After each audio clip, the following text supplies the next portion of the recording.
Atos dos Apóstolos, capítulo 12, é o nosso ponto de partida. Atos é o 5º livro do Novo Testamento.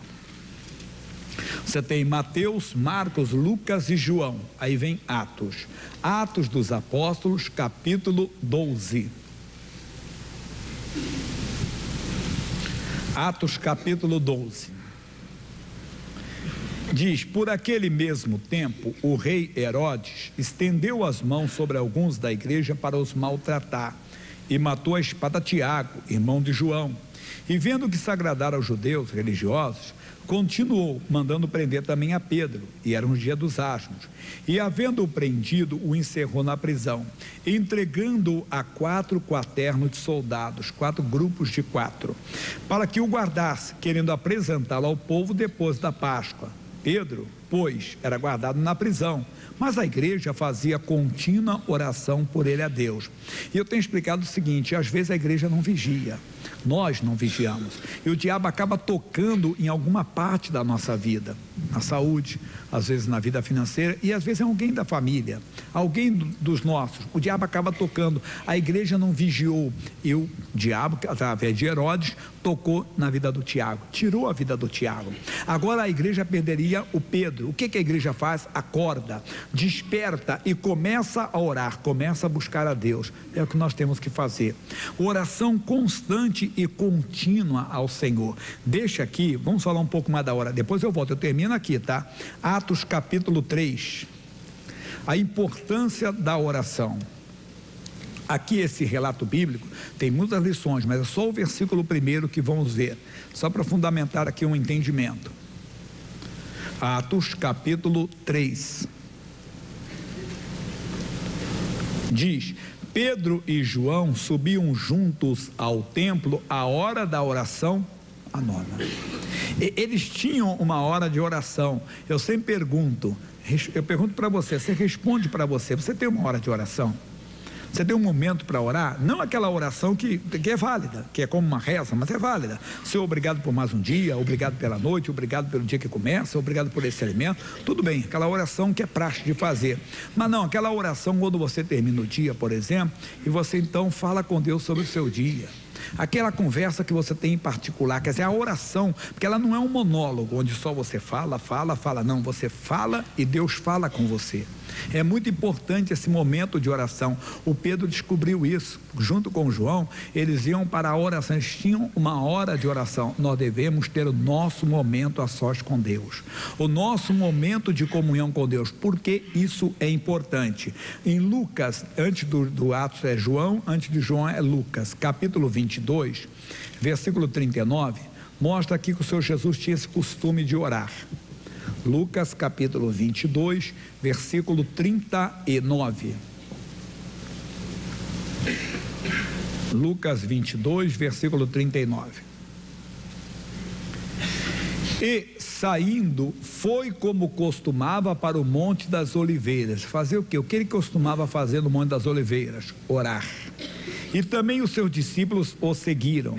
E quando chegou àquele lugar, disse-lhes: orai, para que não entreis em tentação. Guarda esse versículo 40 que já estudamos.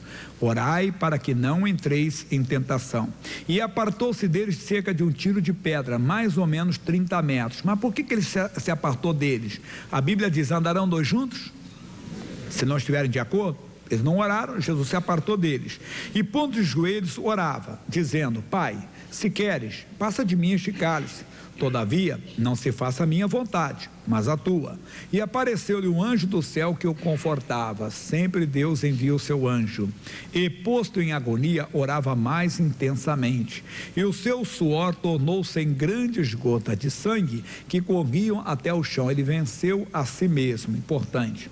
E levantando-se da oração, foi ter com seus discípulos. Toda pessoa que ora é pessoa que se levanta, irmão. Nunca tenha dó, peninha de uma pessoa que ora. Ela pode estar enfrentando um momento difícil, pois a Bíblia diz: no mundo tereis aflições. Ele pode passar por um momento difícil, mas vai se levantar, vai dar a volta por cima, pode ter certeza. Levantando-se, foi ter com seus discípulos e achou-os dormindo de tristeza. Não estavam dormindo de cansaço, o sono reparador, não, era de tristeza. Por quê? Porque eles ouviram Jesus na oração. Jesus falava da sua morte. Para eles, Jesus era um libertador tipo Moisés. No passado, a escravidão era egípcia. E Deus levantou Moisés com sinais e prodígios. Agora, a escravidão era romana. Jesus também aparece com sinais e prodígios diferentes dos milagres de Moisés. Milagre de cura, de ressurreição, de milagre, de coisas especiais. Jesus apareceu fazendo maravilhas. E quando Jesus falou então da morte, eles não entenderam, esperavam dele aquele libertador. Então eles dormiram de tristeza. O que é isso? Eles entraram em depressão, se deprimiram, se abateram com aquela notícia. E disse-lhes: por que estáis dormindo? Levantai-vos e orai para que não entreis em tentação. Eu gosto de fazer essa comparação sempre entre o versículo 46 e o 40, porque no 40 diz: orai para que não entreis em tentação. No 46 diz: levantai-vos e orai para que não entreis em tentação. Quando nós falamos de tentação, não é apenas álcool, droga, você é tentado a beber, tentado a fumar, tentado a se prostituir. Não, é toda a tentativa do diabo. Pode ser essas, como tentativa do diabo de entrar na sua saúde, o diabo querer entrar na sua família, quer dizer, quer entrar em algum setor da sua vida. Quando vem a tentação, o bom é que você esteja o quê? De pé. Mas eles não estavam de pé. Levantai-vos. O bom é que você ore antes da tentação chegar, que você ore antes de chegar à luta, antes de chegar à adversidade. E quando chegar à luta, você não vai se abater, você não vai se deprimir, você não vai entrar em desespero, você não vai entrar em pânico. Não, você vai estar ligado com Deus. Aprenda a orar, aprenda a ter a sua comunhão com Deus, a sua vida com Deus. Repito, e quando aparecer a tentação, você estará de pé. Você não estará dormindo de tristeza, porque a pessoa então é surpreendida, se abate para depois orar. Não, tem que se levantar. O bom então é que você mantenha a oração com Deus, comunhão com Deus, através da oração, da leitura bíblica, e quando aparecer uma adversidade, quando aparecer a tentação, você estará de pé para enfrentá-la em nome do Senhor. É aquela pessoa que vê a doença: não, você está amaldiçoada, não vai me derrubar, em nome de Jesus. Olha o que o Senhor Jesus fala em Lucas mesmo, capítulo 18. Só o versículo 1, é aquela parábola do juiz Inico, que é uma grande mensagem, mas só quero o primeiro versículo para fundamentar. E diz: e contou-lhes também uma parábola sobre o dever de orar sempre, e nunca desfalecer, nunca desanimar, nunca se abater. Estar em oração sempre, não é você ficar o dia todo, não, que nem doido, não. É ter o seu momento, porque eu falei, não importa se é 10 minutos, pastor, já, mas só 10 minutos. Amado, minha irmã, meu irmão, são poucas pessoas no mundo que oram todos os dias 10 minutos. Que é isso? Verdade. A pessoa tem dia que ela ora 2, 3 horas, passa um mês sem orar. Fica assim na comida, fica 3 dias sem comer. Quando você começa, você come igual um doido, você não fica... Assim a oração de muita gente, está orando, ele mistura a oração toda. Tem um pregador que diz que é o saco do gato a oração do cristão. Ele põe toda a oração junto, faz tudo. Por quê? Porque não tem costume de orar. Quando você tem costume de orar, então aquele momento é só para falar sobre o casamento com Deus, um exemplo. É só para falar sobre um filho. É só para falar sobre a saúde, falar de um assunto, quer dizer, você tem assunto específico. Agora você fica sem falar com Deus, quando você vai falar, você quer pregar, falar tudo com Ele. Nós falamos que é o pregador que fica muito tempo sem pregar. Se o pastor ficar muito tempo sem pregar, quando ele chega aqui, ele quer pregar tudo de uma vez só. Prega tudo de uma vez só. É como uma pessoa que fica muito tempo sem comer. E, por exemplo, no dia de jejum de consagração, eu falava sobre assim, irmão, acabava o jejum, nós tomávamos uma sopa, né? Mas antes da sopa, o pessoal botava pãozinho de queijo, não sei mais o que. Eu disse, não faz isso não, irmão. Você está com uma fome, você vai comer tudo que está na tua frente, né? Você não espera a sopa, você vai comendo tudo. Você pensa que quando você está com fome, chega num restaurante, o pessoal bota lá um pão dormido, só que torrou ele, né? Fez uma torradinha, botou uma manteiga, você come aquele pão todinho, né? Porque você está com fome. Então, aprenda a orar todos os dias. Ele está dizendo aqui, o dever de orar sempre, não é de vez em quando, não, sempre estar em oração. O apóstolo Paulo nos ensina isso também. Na primeira carta aos Tessalonicenses, capítulo 5, versículos 16 e 17. Você está em Lucas, passa João, Atos, Romanos, Coríntios, Gálatas, Efésios, Filipenses, Colossenses, Tessalonicenses. Esta é a sequência. Primeira aos Tessalonicenses, que é o povo da Tessalônica, capítulo 5, versículos 16 e 17. São bem juntinhos, curtos, bem curtos. Regozijai-vos sempre se alegrando, meu irmão. Mas como? Orai sem cessar. É aquilo que eu falei, não pare a oração, mesmo que está tudo a mil maravilhas, que tudo está correndo muito bem, está tudo bem na sua casa, tudo bem com a sua saúde, tudo bem com as suas finanças, tudo bem na vida espiritual. Ore, fale com Deus, busque ao Senhor, mantenha a comunhão, se mantenha em comunhão com Ele. Por quê? Porque o dia da tentação vai chegar, irmão. O dia da luta vai chegar, e quando chegar, você está de pé, você não está desligado, você não está desprevenido, você está preparado para enfrentar aquela situação, para enfrentar aquela adversidade. Nós temos um caso na Bíblia, uma coisa muito importante que o Davi fala, lá no Salmo de número 3, no versículo 4.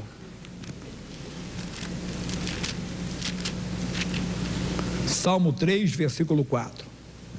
Esse aqui eu não citei, só falei, mas não fundamentei, não falei, não li o versículo com ele durante o dia, porque cada culto eu vou acrescentando algo. Salmo de número 3, versículo 4. O que o Davi disse? Com a minha voz clamei ao Senhor, e Ele ouviu-me desde o seu santo monte. É um erro de muita gente, ficando sempre na carona. O que é isso? Sempre na aba, já vou falar isso? Sempre precisando da oração de alguém. É o marido que sabe, sempre, minha esposa ora por mim.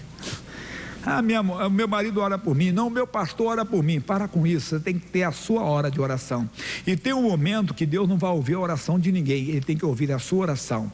Isaías capítulo 38, Salmos, Provérbios, Eclesiastes, Cantares. Isaías é o quinto livro aí no meio da Bíblia. Salmos, aí vem Provérbios, Eclesiastes, Cantares, Isaías, capítulo 38. Diz: naqueles dias Ezequias adoeceu de uma enfermidade mortal, e veio a ele Isaías, filho de Amós, o profeta. Ele disse: assim diz o Senhor, põe em ordem a tua casa, porque morrerás e não viverás. Não era um diagnóstico médico, já é horrível, a doença era mortal. O próprio Deus mandou recado: olha, coloca a casa em ordem, que dessa vez você vai morrer. Mas nós podemos mudar qualquer situação em oração.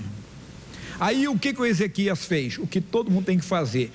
Então Ezequias virou o rosto para a parede e orou ao Senhor, e disse: Senhor, lembra-te, peço-te, de que andei diante de ti em verdade e com o coração perfeito, e fiz o que era reto aos teus olhos. Tentou se justificar. Deus, isso não pode estar acontecendo comigo, eu sou uma pessoa fiel. Deus, o meu coração é reto, eu fiz tudo com interesse de coração. Aí ele parou e chorou. Porque lembra que eu falei lá atrás que a oração não é um monólogo, a oração é um diálogo? Deus mostrou para ele que a casa dele não estava em ordem. E o que ele fez? Chorou muitíssimo, que se arrependeu, se quebrantou, e chorou Ezequias muitíssimo. Veio a resposta. Então a Bíblia diz: veio a palavra do Senhor a Isaías dizendo: vai e diz a Ezequias, assim diz o Senhor, o Deus de Davi teu pai, ouvi a tua oração e vi as tuas lágrimas, e eis que acrescentarei aos teus dias 15 anos. Ele está dizendo: eu ouvi a tua oração. Ele não queria ouvir a oração do profeta. Tem hora que é a sua oração, meu irmão. E se você não ora? E se ele não ora? Se ele dependesse do profeta, ele estaria o quê? Morto. Mas não dependeu, ele tinha que orar. Você tem que aprender a orar, não ficar dependente de ninguém, entrar em comunhão com Deus, mudar qualquer situação. E a Bíblia diz que Deus ouve a oração do seu povo. Vamos para a primeira carta de Pedro, capítulo 3, versículo 12. Lá na frente, o Pedro fica fácil você pegar de trás para frente. Como é assim? Você está lá no Apocalipse, volta a Judas, 3 vezes João, 2 vezes o Pedro. Antes do Pedro é o Tiago. Então, 1 de Pedro, capítulo 3, versículo 12.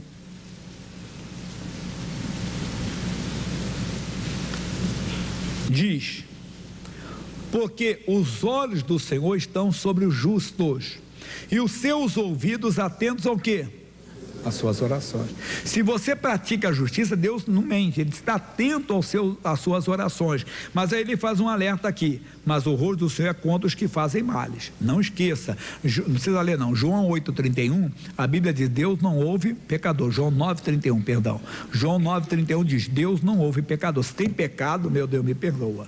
Não adianta orar que você não vai ter resposta. Mas não, pastor, eu procuro andar certo, eu procuro andar com Deus. Então, quando você orar, a Bíblia diz que Deus está atento. Olha o capítulo 4 agora, aí mesmo, capítulo 4, versículo 7. E ele diz: e já está próximo o fim de todas as coisas, portanto, sede sóbrios e vigiai em quê? Em oração.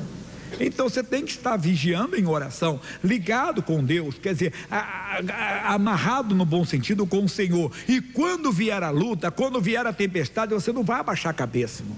Você não vai se deprimir. Nós precisamos de acordar o nosso povo para isso. Irmãos, não é querendo ser, entenda bem, moralista, nada. Mas nós ficamos 1 hora no computador, 2 horas, mas nós não conseguimos ficar 10 minutos diante da Bíblia, irmão. Nós conseguimos falar com um amigo, bater um papo com um amigo, e com esses planos de telefone, né? Que a pessoa fica 1 hora, 2 horas, às vezes fofocando, né, irmão? Rapaz com a moça com o rapaz, tudo bem, são apaixonados, tudo bem. Mas e por Jesus, irmão? Nós oramos 5 minutos e dá uma benção de boca tremenda. Verdade. Você consegue ficar 2 horas vem futebol agora? Eu não sou hipócrita, não, assisto, também não como antes. Eu costumo brincar que se você antes fosse ver o meu time na hora que jogasse, depois eu ficava, agora não, tanto faz antes ou depois. Também o meu coitado está indo lá quase para a terceira já, não está nem ligando tanto não. Mas voltando aqui, então, para toda a seriedade, meu irmão, nós precisamos de ter mais tempo para o Senhor. A vida vai mudar, nós não seremos surpreendidos. Entenda bem, se ficarmos atentos, se ficarmos ligados, nós não seremos surpreendidos. A luta vem, a batalha vem, mas você vai estar de pé. Lembra? Levantai-vos e orai para que não entreis em tentação. Vamos voltar no Atos 12, que eu falei que ia terminar lá, né? Então aqui nós vamos terminar, ainda tem mais coisa. Nós paramos no versículo 5.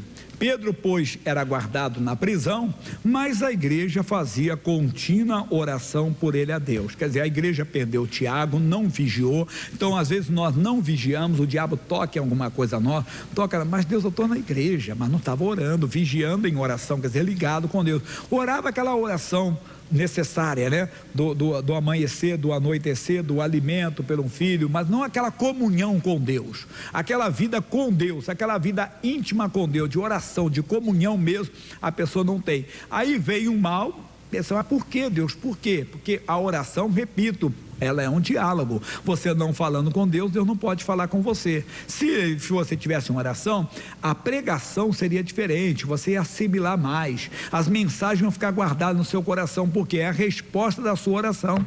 Deus, eu quero ser uma bênção. Deus, eu quero aprender da maneira certa. Deus, eu quero orar da maneira que convém. Então a igreja perdeu o Tiago, agora perderia o Pedro. Acordou, contínua, constante oração. E quando Herodes estava para o fazer comparecer, nessa mesma noite estava Pedro dormindo entre dois soldados, em prisão de segurança máxima, irmão. Nem hoje tem algum criminoso que ele pode ter aquela prisão que tem fica a câmerazinha em cima dele, fica fechado lá, quando não fala com ninguém, isolado. Mas já pensou dormir com 2 soldados do lado, irmão? E mais ainda, olha só, e os guardas diante da porta guardavam a prisão, segurança máxima naquela época. E eis que sobreveio o anjo do Senhor, e resplandeceu uma luz na prisão, e tocando a Pedro no lado, despertou, dizendo: levanta-te depressa. E caíram das mãos as cadeias. E disse-lhe o anjo: cinge-te e ata as tuas sandálias. E ele o fez assim. Disse-lhe mais: lança as costas a tua capa e segue-me. E não sabia que era real o que estava sendo feito pelo anjo, mas cuidava que via alguma visão. E quando passaram a primeira e a segunda guarda, chegaram à porta de ferro que dá para a cidade. Imagine, quando eles estão saindo, viram a primeira guarda, viram a segunda guarda. Na linguagem do pessoal lá fora, sujou. Os guardas de Herodes, vamos disfarçar e vamos voltar. Não, operando Deus, ninguém impedirá. Deus não deixa, entenda bem, o inimigo te enxergar.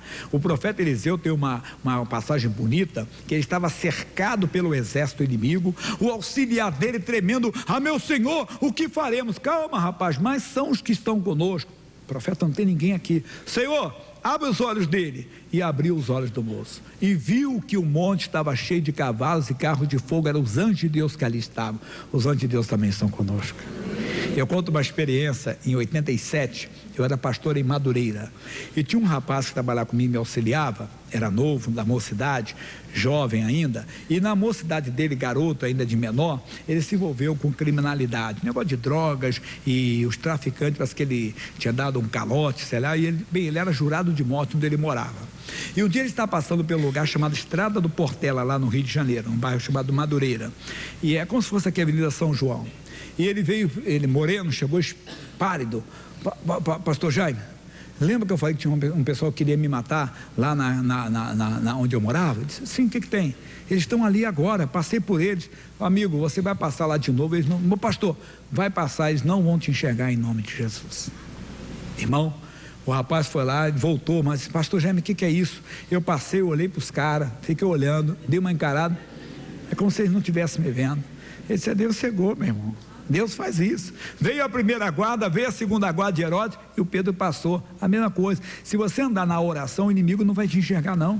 Pode ter certeza. Deus faz isso. Deus faz até mais do que pedimos ou pensamos. E disse: quase se ele abriu por si mesmo, e tendo percorrido uma rua, logo antes se apartou dele. E Pedro, tornando a si, disse: agora sei verdadeiramente que o Senhor enviou o seu anjo e me livrou da mão de Herodes e de tudo quanto o povo dos judeus religiosos esperava.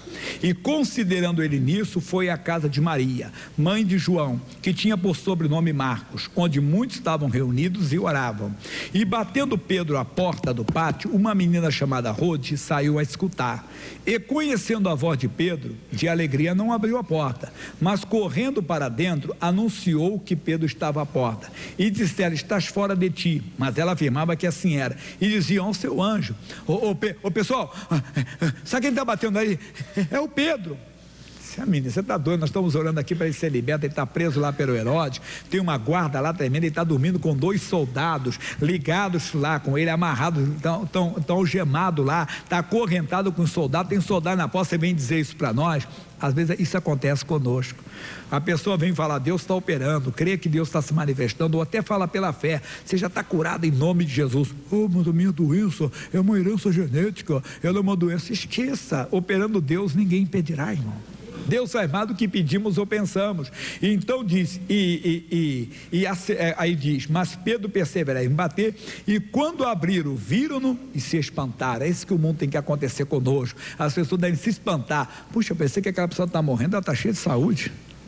Eu pensei que aquela pessoa está acabada, ela está de pé e está vencendo. Eu pensei que essa pessoa nunca mais ia se levantar. Se engana. Toda pessoa que ora é a pessoa que se levanta. Aprenda a orar, meu irmão. Essa é a tônica de hoje, da nossa mensagem. Aprenda a ter comunhão com Deus e não depender da oração de um e de outro, mas mantenha você comunhão com Deus, porque no dia da adversidade você não vai tremer, você não vai abaixar a cabeça, você vai ter uma convicção: o maior está comigo. Amém? Vamos orar agora? Fiquem de pé, por gentileza.